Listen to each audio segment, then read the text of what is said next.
DCP kimekanusha madai ya mbunge wa Juja George Koimburi na kusema kuwa hajawahi kuwa mwanachama wa chama hicho wala hajawahi kushiriki katika shughuli za chama. Katika ujumbe ulioandikwa na katibu mkuu wa DCP Hezron Obaga, uongozi wa DCP umeweka wazi kuwa licha ya Koimburi kuwa mshiriki wa karibu wa kinara wa chama, hajakuwa akiandamana naye katika shughuli zozote za hadhara kwa kipindi cha miezi 6 iliyopita, akitoa sababu za kila aina. Hapo jana Koimburi alitangaza kurejea katika chama cha UDA na kumuasi Gachagua akisema chama hicho ni cha kuwalaghai wa Kenya. Zablon Macharia na taarifa hiyo.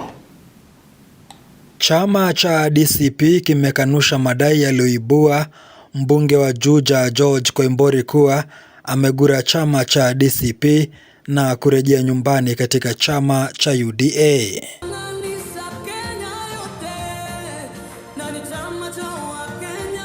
Katika ujumbe ulioandikwa na katibu mkuu wa chama cha DCP Hezron Obaga, DCP imeweka wazi kuwa Koimburi hajawahi kuwa mwanachama wa chama hicho wala hajawahi kushiriki katika shughuli za chama.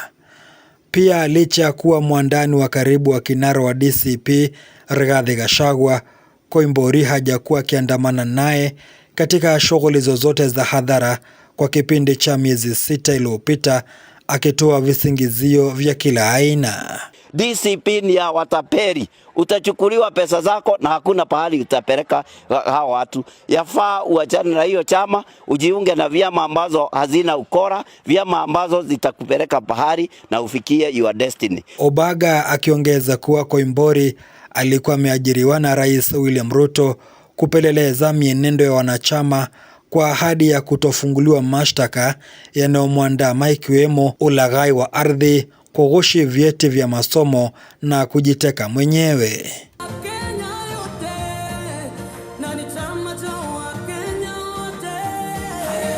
DCP imeibua madai kuwa siku ya Jumatatu Koimburi alikuwa na mkutano na Gachagua na akashinikiza kuondolewa chamani kwa mpinzani wake mkuu Alois Kinyanjui, kwani alikuwa mmoja wa wale ambao hawakuunga mkono kung'atuliwa kwa Gachagua kutoka mamlakani. Siku ya Jumanne, Koimburi alilalama kuwa ushirikiano wa Gachagua na Alois ulikuwa ni mfano wa kumsaliti licha ya kuwa mwandani wake wa karibu.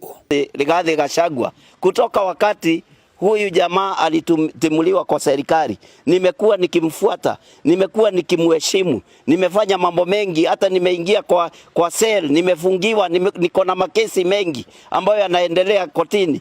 Hii makesi yote nimeletewa sababu ya kufuata Rigiji, na mimi ninasema kupitia vile, kulingana na vile niliona siku ya Saturday alienda akahongwa akapewa milioni 5 ndio aweze kuleta Alois Kinyanjui awe mbunge wa Juja constituency come 2027.